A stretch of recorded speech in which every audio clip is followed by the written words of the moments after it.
Hi, welcome back to My Life with Plants. I'm Newman.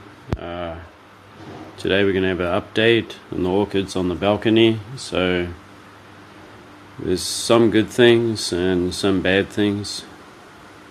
Yeah, so before I go out there, I've lost Bulbophyllum lasiochilum. I mounted it and I put it under the trees in the garden, but it's rotting. You can smell it. So I've lost that. I lost a Miltonia that was gifted to me.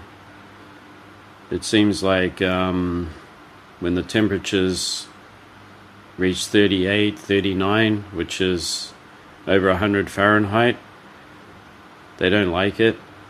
So the watering wasn't the problem, and the pot is porous terracotta, and it's tiny little thing, so it dries right out after watering. So it's the heat's the problem. I couldn't take the temperature down enough.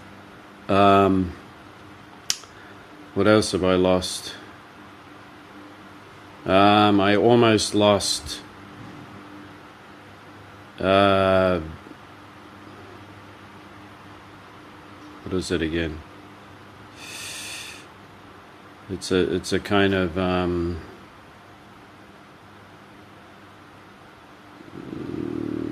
let's see, alba, something alba. Yeah, I can't think of it right now, but it's just a very small growing orchid. I'll put the name on the screen, but what I've done is I've divided it into two pieces and I've mounted them and hung them under the trees, so I saved them. They're not rotting or anything, and good. Danema polybourbon, that's still in the pot and seems to be doing really well, and it should be, because that particular orchid is in plentiful supply, and it's a kind of an encyclia, but this particular one is hardier than most encyclias. So you are able to grow it reasonably well, even with this high heat. It has gotten through it. It has a lot of growth coming on it. It seems to have halted a little bit during the hottest weather, but I think it'll start growing again.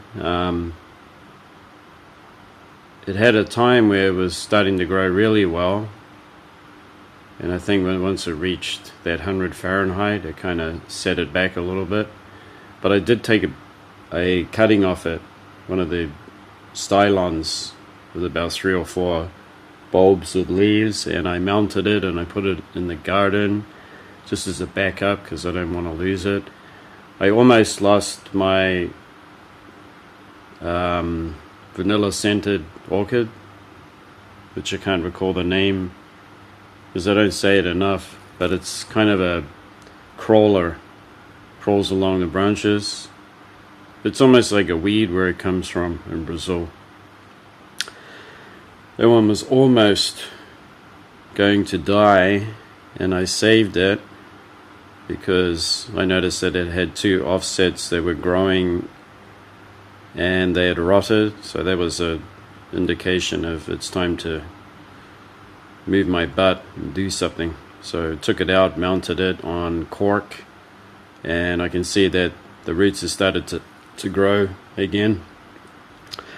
So there's just some orchids that just detest being in pots altogether, and that excludes dendrobium. So the dendrobium nobiles are among the easiest. Just one thing is for sure, you give them too much sun combined with a lot of water and they will rot and die. But if you give them plenty of water and you got good airflow, you make sure that your airflow is the best that you can with oscillating fans and that, then you have no problems. And once again, they put up with a lot of cold, so cold snaps and stuff like that won't hurt them that much. Because here in Japan, the nobiles, I've seen them growing in pots, terracotta pots, and they've been hung with just wires to a hurricane wire fence outside a bicycle car park here in Japan, and during the winter time snow falls on them.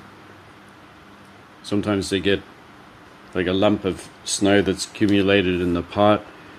They get really red, right? And I thought, oh man, they're done. And then I watched them recover, even the branches that were really red and limp, which wasn't many, it was just a few. It had actually uprighted it and fixed itself. So it's got quite a lot of cold hardiness in it. I mean, think about it, snow, right? But dry temperatures, humidity is very low in the winter. It's about 30 or 40%. 40% would be the highest and 30 would be the lowest. With very sparse rain, almost no rain at all, and if it does, it's just a little shower. And because of the low humidity in the winter, it dries right up quick. Within a few hours, whatever rain fell would dry right up. So it's very bright and sunny in the winter. Okay, let's get on with it then. I think that orchid that I mounted is like Litochis or something like that, bicolor. Yeah. We have to do this update so we can. Okay, this is a Epicatlia Renee Taylor or something like that. Now this one has been doing fine. It's actually put out this whole new growth here, and it's got another one here. I haven't repotted it. It's in bark. It's got all these roots wrapped around this polythene pot. I just don't want to repot orchids that are doing well. It's just, the orchids just hate being repotted. They just hate it. In actual fact, if you ever want to repot this, don't put it into another pot, mount it. Right, then you can save the thing. You're not going to save it by putting it in another pot for sure. Polybourbon, Denima polybourbon. So this one is Cyclia tribe, I'm pretty sure. So I go around and I feel the bulbs. I feel its bulbs. Okay, so look, see that bit? That was a new growth and it's died. Not always a good sign, is it? But these things should thrive under almost any conditions. They should, because they're just always available on the net.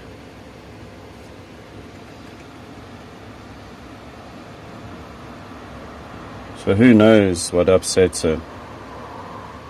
I can only think of one thing, and that's excessive heat. The other one would be cold. So if it gets too cold, it's time to rescue it, right?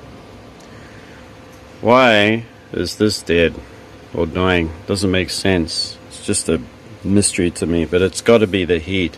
It's a Kingianum dendrobium.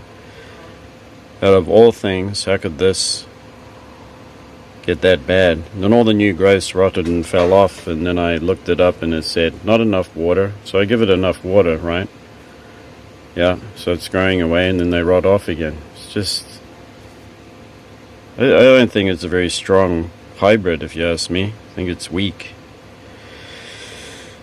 Down here is my other Kingianum. You can see all the new growth coming away on it, although it's shown how tough it can be really be. And I did give it a trim up. It had some burnt leaves, but that was from last year. Got some direct sun, didn't like it. When I was in New Zealand, we grew Dendrobium Kingianum on the shadier side of the house. So here, being in the northern hemisphere, the maximum sunny area is the south, but in New Zealand it's the north. so I put it on the south side, and it was in a concrete pot. That thing got watered a lot, and then at times we actually didn't even do anything with it. We would let the thing just dry, but there's one thing about it. It had a lot of airflow, never got over 25 degrees, which is about 90 Fahrenheit would be the maximum, and it was always in the shade. So it never got any sun at all. It just had bright light outdoors, right by the porch, outside, with lots of fresh air blowing around it. So that gives you an idea of how to grow it. Okay, orchids really need shade, unless you're growing cattleyas. Now I bought this one about a year ago. Now it's pushed out this whole new growth, and then I got worried about it because I thought, uh-oh, they said don't overwater it and blah blah, and it's in a plastic pot, so I took it out and I checked it. All the roots are fine, however they hadn't spread. They were all still fine and active, except they haven't spread anywhere, so I kind of edged them out a little bit, spread them out a little bit, and I repotted it back into the pumice with bark. So it's more pumice than bark, and when I did unpot it from the plastic pot, it wasn't wet at all, and it had no root damage. So definitely pumice like that with bark is your best medium if you want to keep them in a pot. I haven't mounted it because I'm stupid. I should have mounted it on a huge bit of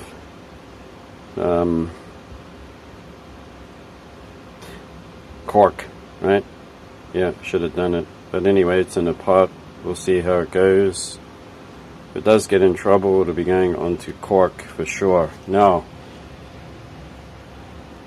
Laleo cattleyas. Okay, if you want to grow a cattleya, your best bet is to get Laleo cattleyas, cross between Lalea and cattleya. And the reason why is because look at this one. Okay, sometimes it gets too much water. It gets rainfall on it. It's in the pumice in the bark and terracotta pot.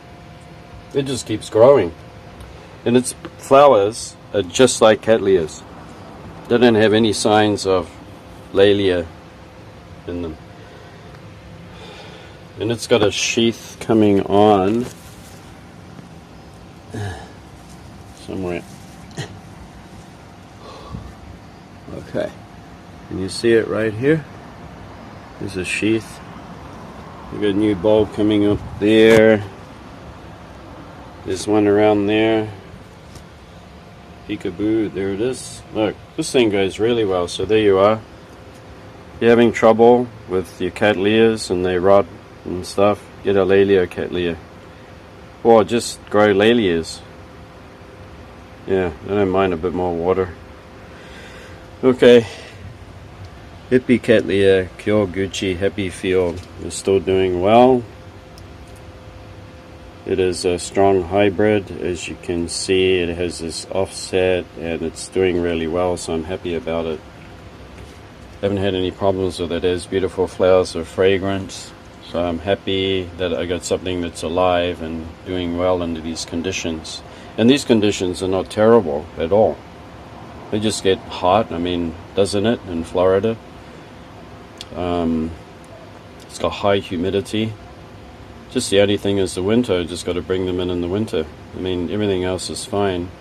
And I'm not the only one that grows them in pots. Everybody else does. And you can't say that this is overwatered. It's in terracotta. It's got the sphagnum moss. I mean, it dries out pretty fast. Yeah. Okay. This one is Cattleya Uricella. Now, so far, Uricella has been liking the sphagnum moss. Took a risk, didn't I? But I went by the information on the website that said it comes from like right in the jungles of Peru and Ecuador. So It's very damp and humid and rains a lot. So I noticed that even when I had it indoors, when I would water it, it looked like it needed more. It looked like one of those kind of cattleyas. So I just followed what I saw. And when I do look in the pot, I see active roots growing. So I think I'm doing the right thing with it. And if I'm doing it wrong, I'll find out, okay? It'll die. But it has a new growth coming away on it.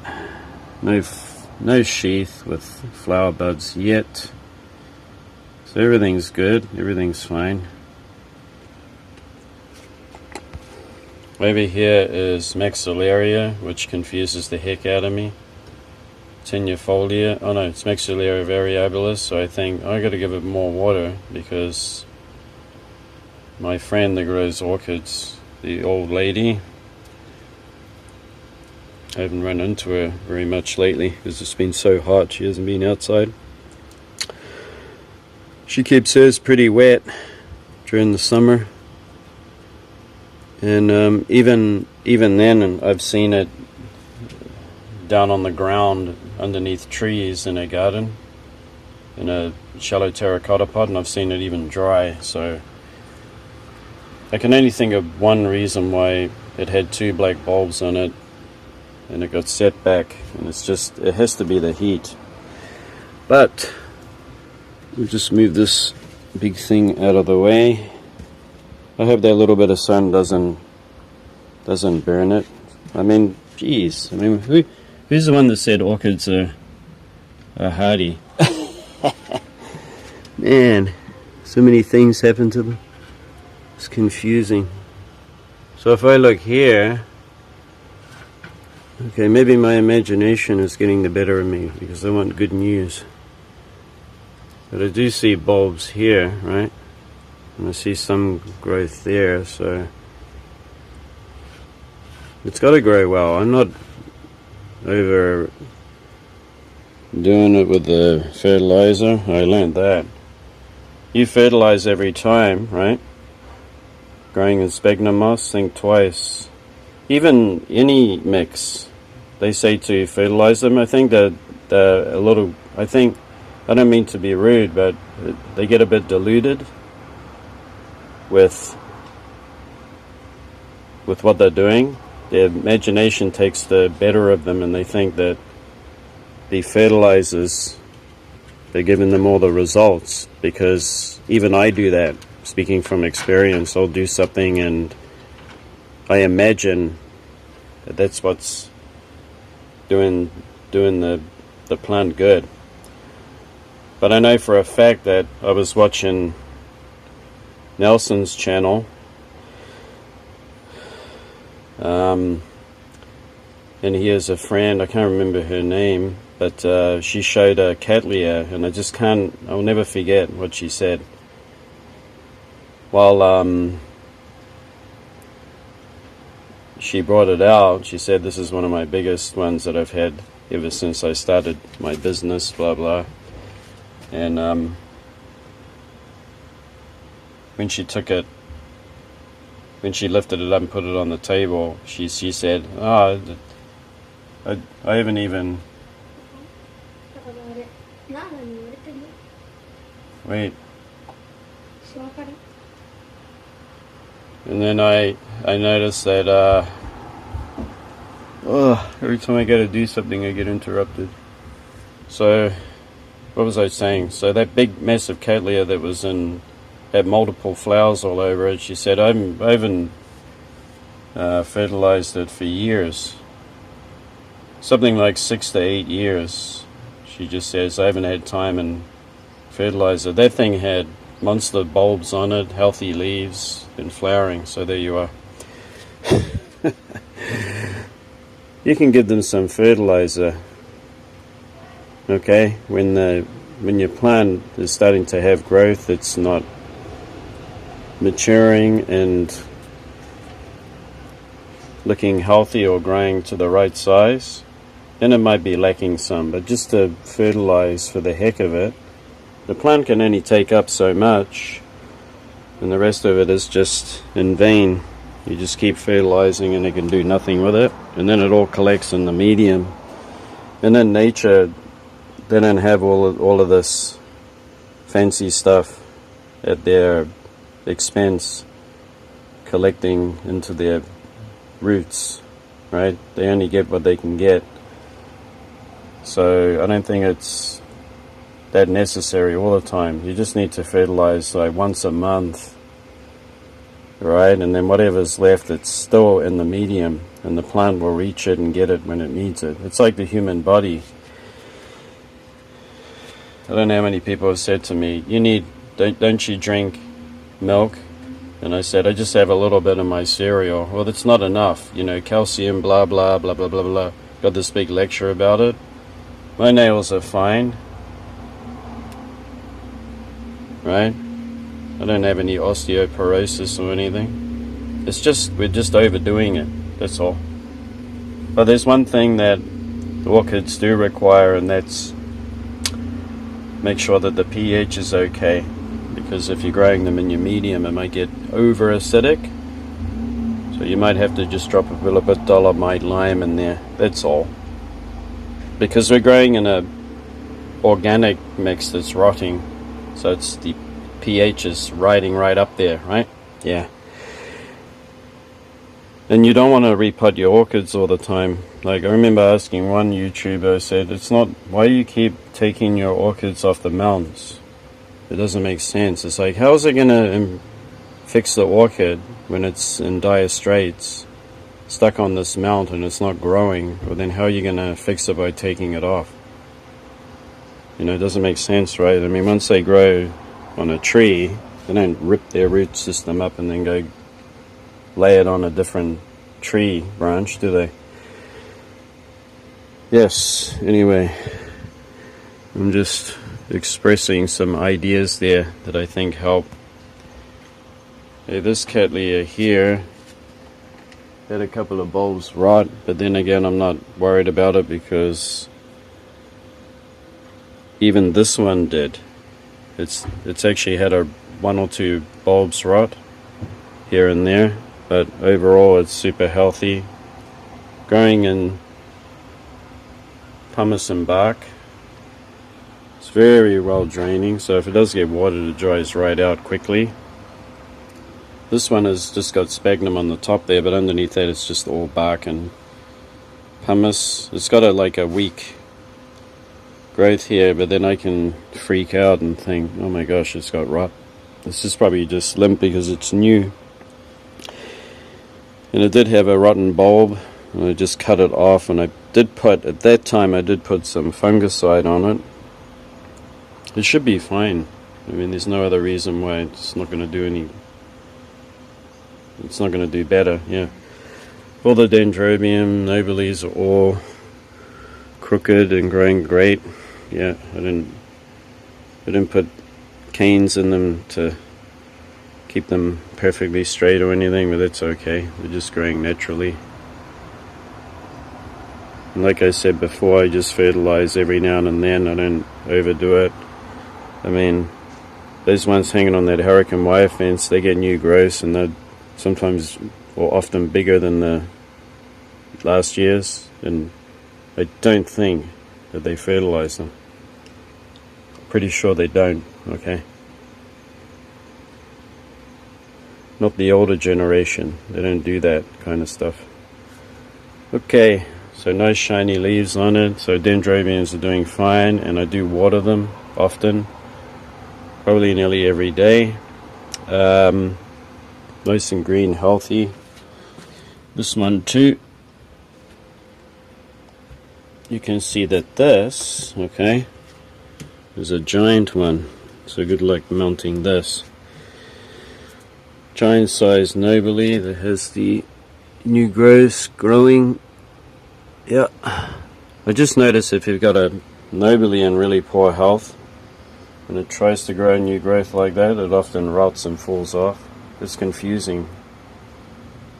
It's like it's trying to live, but then it just dies again. And it's just, I had a one that I was trying to recover, and it had a nice big cane on it with no leaves, but every time it grew they would rot. Very confusing. So all I can say is if your dendrobium isn't... The phone got cut off because it's so hot. We're going to continue this down in the garden here, alright, underneath the trees. Let's check out this Neophoenicia. That's just 100% healthy with roots growing. Got one here. It's a Dendrobium monoliforme. We got the Dendrobium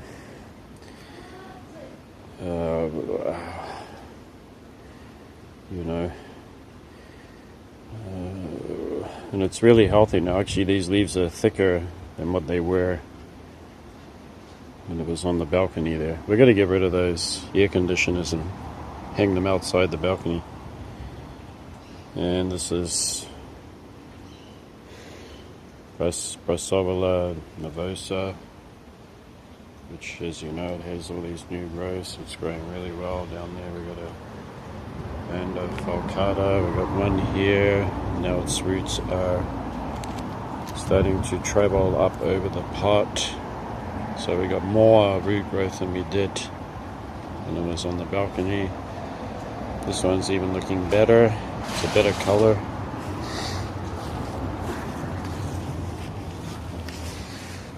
Yeah. Plants are healthier. Wistrupia elegans. Let's check out these leaves. Got a cricket in there. So we got these new leaves. They are not crinkled anymore. See, they're nice and healthy. This is growing indoors. We turn on the air conditioner and the room goes down to 40%.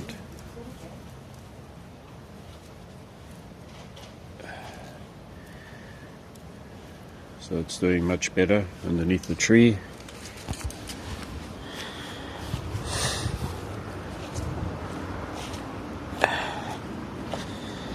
As I was saying before, the Bulbophyllum lasiochyllum, I mounted it, but I am too late.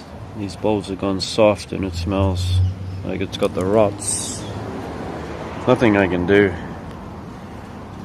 However, Bulbophyllum japonicum is healthy, doing well. They put up with some heat naturally because it's from Japan, but prefers to be underneath this tree, and that new growth is doing much better. It's actually pushing out a leaf, whereas it just went dormant. This is Epidendrum porpax, the one I wanted to tell you about. Now that it's mounted on here, I'm sure it's doing much better.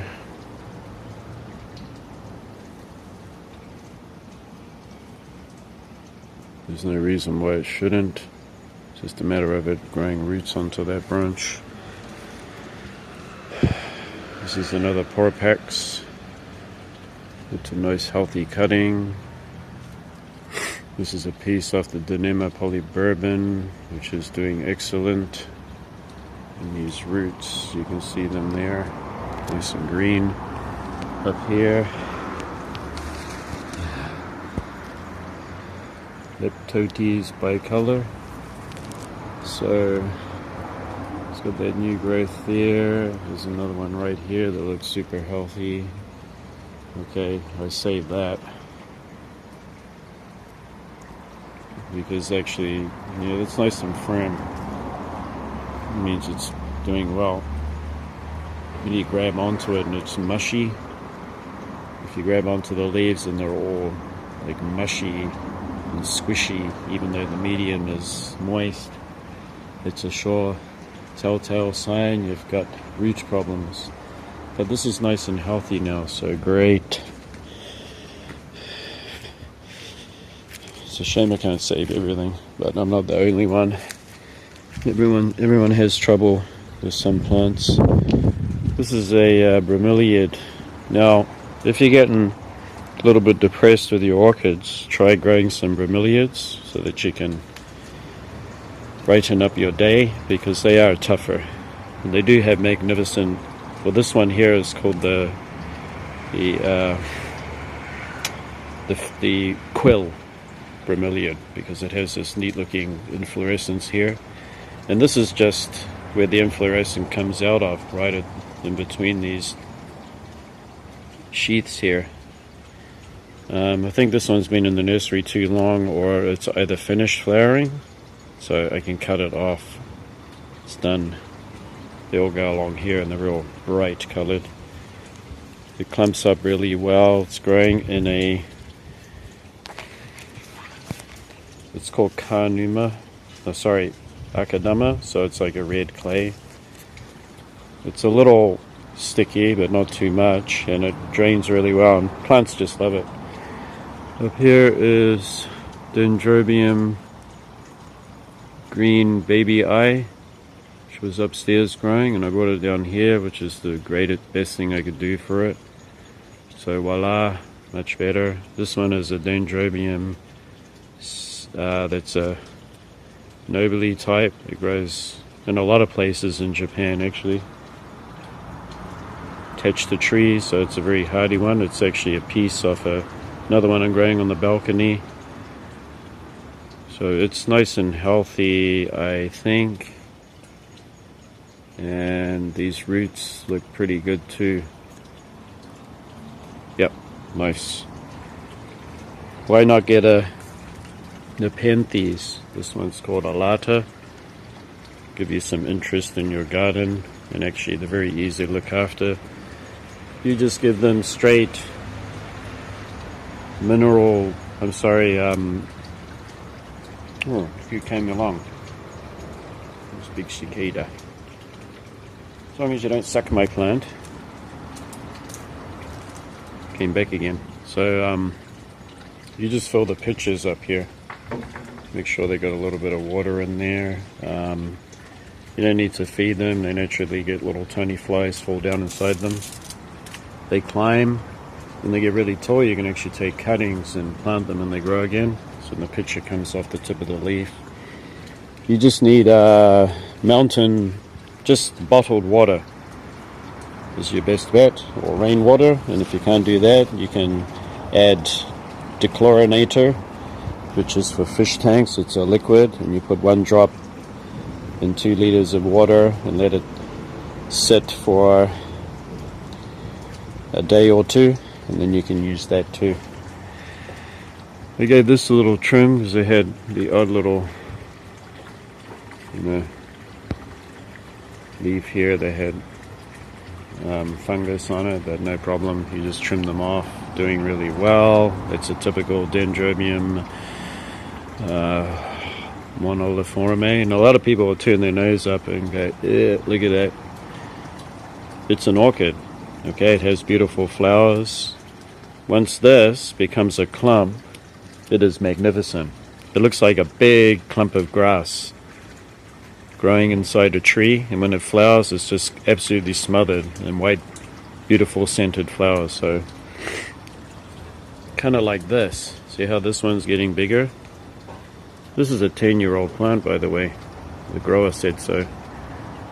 And once this fills out more and more and more and becomes a big bunch, it'll flower magnificently. This one did flower. It had 1 flower on it, but it's got a nice root system. It's a typical Akadama moss ball growing in there. This one too. Yeah, they're all doing fine. I got no worries about those. Underneath the tree, 100%. No worries. Up here. Now, Dendrobium nobile. I'm going to put the name on the screen because you probably want to know what it is. And it has 1, 2, 3 offsets that are new. 3 canes, and it's stuck on this moss here that will be its home until it attaches onto this tree, and that is a Neophoenicia falcata, and it's going to be rooting onto this tree at one time. So it'll be permanently on this conifer tree. Okay.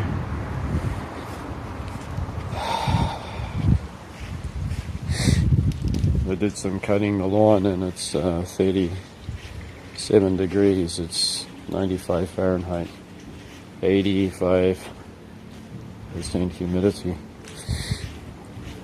It kicked my butt big time. The clothes I have on are soaked.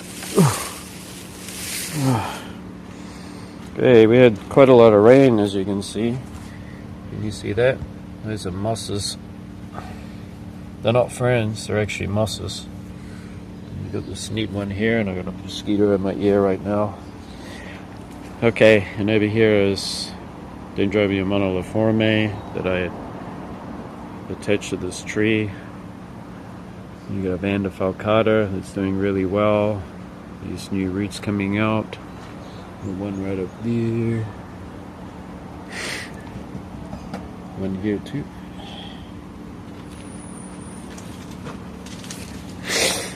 Another one down here. Just got this net so it doesn't fall out. So they're all healthy. Here we are. This one I pulled up a bit with some string, so I thought it might just fall right out, but you can see that it's got nice green roots, so those roots will attach to the tree, or the newer ones. And then we got the neighbours. Dendrobiums here. It's a big monster of a one. And one right there. You see it? It's actually in a hole in the tree. Been there a few years, and this is what taught me that I can have nobelies on the trees, and they can take down to -8 degrees. How did they get cut off again? But anything that's green like a bush like that underneath, the frost won't get under there. It'll be warmer, frost-free. So that's just a little growing tip. And also, this shrub is actually big enough to hang orchids underneath. So you could give your cymbidiums a try underneath a big shrub like that with green leaves. Yep, just experiment. Oh, you know what? I forgot to look at these orchids. Right, take it out. This is Coleogenes intermedia. Can you see all the new growth coming away? Yep.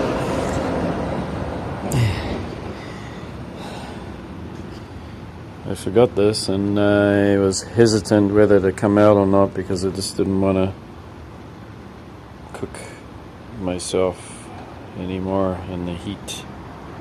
You can see the roots in there. I'm trying to focus. See them?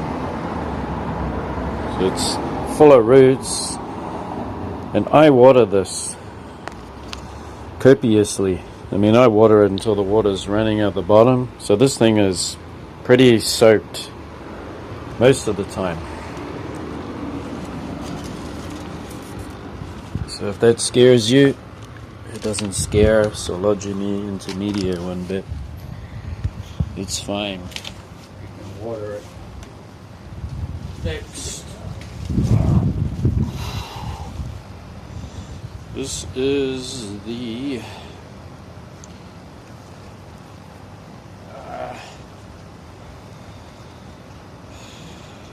I always forget its name.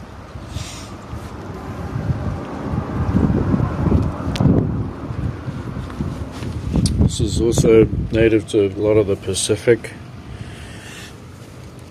and it has bulbs, and it's terrestrial, grows on the ground. And in Japan, in the southern part of Japan, even you can find these in this zone too. where we are in Japan, but has these corrugated leaves, just like peonies or lycast. It's got a lovely bunch of new growth. You can water it copiously, give it plenty of water, make sure it's in the shade, doesn't want any direct sun. Think of it as growing underneath trees. So these are deciduous, so these leaves will eventually serve their purpose. And it'll discard them so that you have naked bulbs. Fias, it's a fias. Yep, has beautiful yellow flowers. So I'm happy with its growth there. And we have this Cymbidium here. So finally I got to grow a Cymbidium, and it didn't die on me. And the reason why they died last year and the year before that is because the sun crept in through here, went onto them for every day during last summer. It would reach them, and that sun is so hot that it just stressed the orchids so badly that they all died. But this year they've got this shade cloth, see, that I provided around. This begonia, Philodendron Brazil is tougher than that Cymbidium. Can you believe that? It looks like an understory plant. It grows up tree trunks and stuff. And can you believe it? Like, that's tougher. That one gets the sun right on it, full in the afternoon. So it's got lots of lovely new growth. Yeah. So now that I know what I can do with Cymbidiums and be successful, and also keep them out here during the winter, so you can see that the eave of the house comes out like, a meter and a half, right? The frost doesn't quite get in because the eave stops it, but it gets temperatures down to -5, -8 degrees, so it feels it. But as long as the frost doesn't get on it and you keep it reasonably dry, it'll be fine. This is my peonies. They now have new bulbs. As you can see, there's one there. The old bulbs die, become nutrients. In the winter, you keep them dry, they become deciduous, don't give them water. And then in the spring, you can either repot them or you can store them in the winter. Take them straight out and store the bulbs. I'm going to leave them in there, so let them dry out. And during the coldest months of winter, no water at all. In the spring, when you start to see the fresh growth growing, you just give it a little water, just a little spritz, until it's growing well. Starts pushing out a flower, then you can resume watering again. So, having trouble growing orchids, try Coelogenes and try Fias. There's also Fias Tankervillii. It's so damn hardy that it's invasive in some tropical countries. This is Fias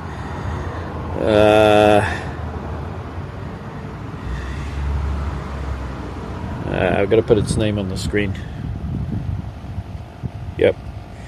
But this is also native to Japan, so it's a nice orchid that you can grow that won't drive you insane with its, care, as long as it's shaded. Alright, hope you enjoyed that, showing you all the orchids that are the best ones to grow. This thing threw a wobbly when I did repot it.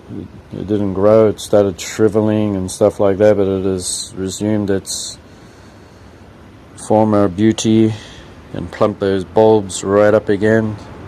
It's got to come in during the winter temperatures might be too low for it. One more thing before I depart.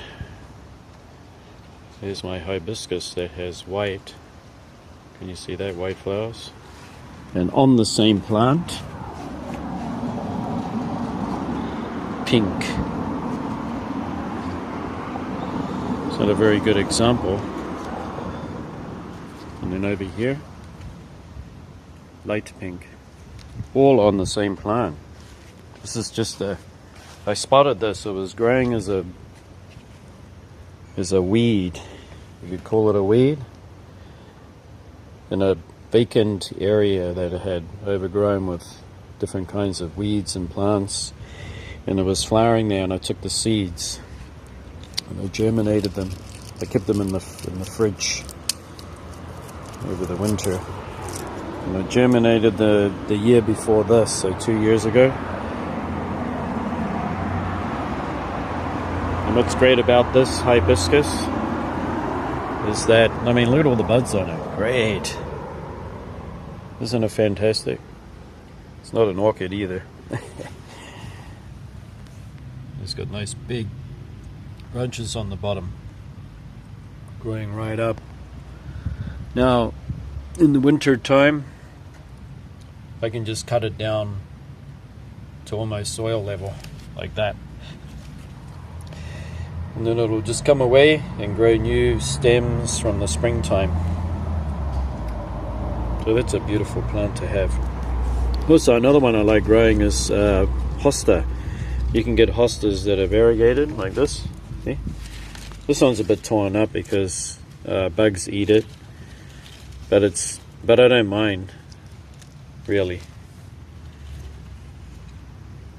if they eat some leaves. It becomes deciduous in the winter. It's a native of Japan. It's in the asparagus family, which is same as lilies. And also orchids. It's related to orchids, I think. So this will eventually die down to its tubers. It's got big fat tubers in there. So it's very cold hardy. Minus temperatures, no problem. But it has magnificent big leaves that remind me of a pothos. Beautiful blue flowers too. Okay, just wanted to share that. Phone cut off again because of the heat. It's that hot out there once again. Okay, so this about wraps it up. So I just showed you some other plants that are not orchids, but just grow some other plants in between your orchids so that you get a bit of variety and you can enjoy. For example, tillandsias. They grow really easily indoors as long as you got window open and a fan. And in the winter, no problem. They just don't need as much water. But you can grow these too. Isn't that beautiful? Right? And there are varieties that have fragrant flowers. So, for example, Pilesia. You can take a glimpse. Pilesia there. That one has blue fragrant flowers that are really beautiful fragrance. And Tillandsia usinoides, when it flowers, it has little orange flowers, the little tiny things, but they're so fragrant, it's amazing. So, that wraps it up for this update in the end of August. Hope you enjoyed it. I hope it helped you to choose better orchids for your environment or your climate, or it helps you to get new ideas for what you might want to do with your orchids. And if you want any more information, maybe something I didn't tell you, you can let me know. So until next time, bye bye.